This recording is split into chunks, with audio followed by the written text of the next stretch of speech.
What's up guys, David here, and with the new iPhone 7, Apple decided to kill the headphone jack. Meaning those fancy headphones you've got?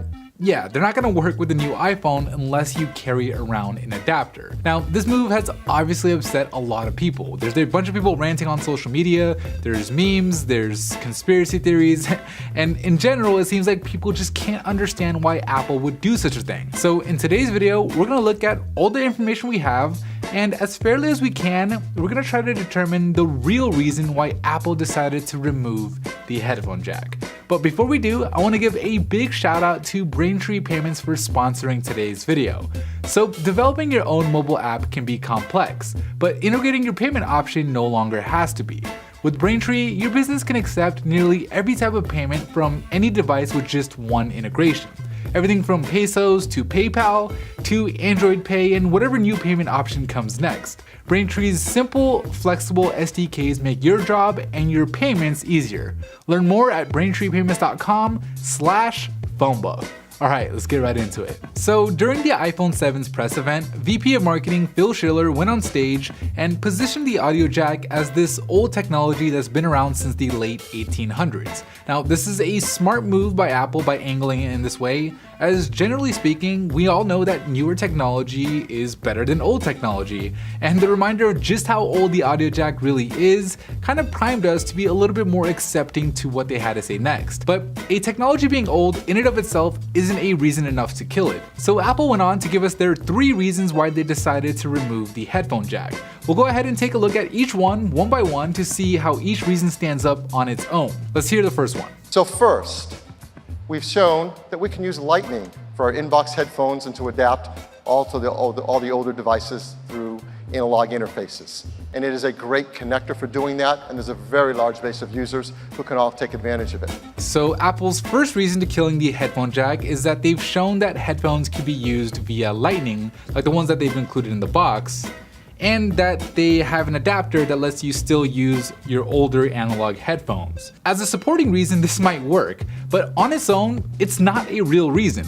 Having an alternative that isn't any better than the current option doesn't warrant a change, and Lightning headphones aren't better. The sound quality will be roughly the same as they are with analog headphones, and this alternative comes with the problem of not being able to charge your phone and listen to music at the same time, as well as the inconvenience of having to carry around an adapter for older headphones. So I'm gonna throw out reason number 1, but let's hear reason number 2. Our smartphones are packed with technologies, and we all want more. We want bigger, brighter displays. We want larger batteries. We want faster processors. We want stereo speakers. We want taptic engines. We want all of that. And it's all fighting for space within that same enclosure. And maintaining an ancient, single-purpose, analog big connector doesn't make sense because that space is at a premium. Okay, so Apple's second reason for killing the headphone jack is that the headphone jack takes up a lot of that precious internal space that can be otherwise used for other tech. This sounds a little bit more legit. In fact, I did some digging and found that in an interview with BuzzFeed, an Apple executive explained this second reason in more detail. He said that historically, at the top of iPhones, they had a small circuit board called a driver ledge that drives the iPhone's display and backlight.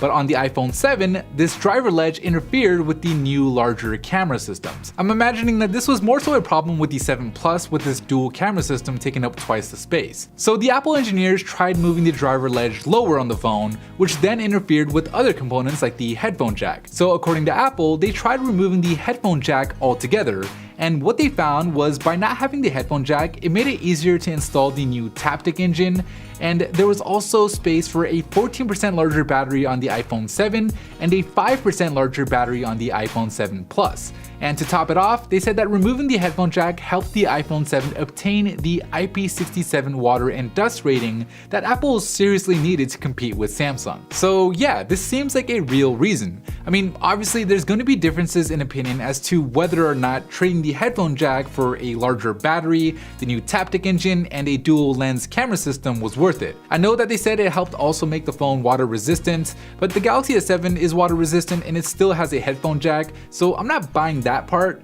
But as for the other features, I'll take Apple's word for it. But let's move on and hear Apple's third reason.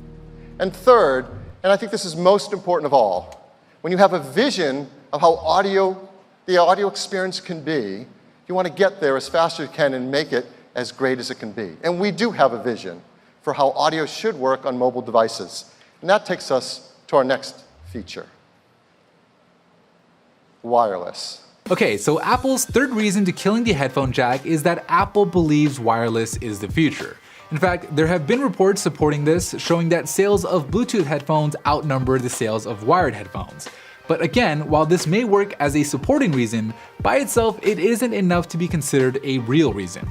I mean, what does the future being wireless have to do with removing the headphone jack? The Galaxy S7 can be charged wirelessly, but you don't see Samsung removing the charging port. So while I agree that wireless is the future, I'm gonna have to throw out reason number 3, but let's keep listening to see where they were going with this vision of a wireless future. So that is why today we are so excited to show you a new product from Apple called Apple AirPods. Oh, a pair of $160 AirPods. How convenient. Especially when you take into consideration that in that same BuzzFeed interview we were talking about earlier, an Apple exec said that the AirPod project was started at the same time as the Apple Watch project. I'm not sure if he was talking about the first Apple Watch or the second, but if he was talking about the first one, which it kind of sounds like he was, why didn't the AirPods come out sooner? It's not like the AirPods only work with the iPhone 7, as according to Apple's own website, they're compatible with older headphone jack equipped iPhones. So I find it a little convenient that Apple waited to launch the new AirPods alongside an iPhone that happens not to have a headphone jack, kinda nudging consumers to buy it. Just as it's convenient that Apple also happens to own Beats, which is the only other headphone brand that currently benefits and will likely ever benefit from Apple's new W1 chip that powers the amazing tech inside the AirPods. I also find it convenient that Apple can now charge other headphone brands an MFI certification fee in order for them to make wired headphones that'll work with the iPhone.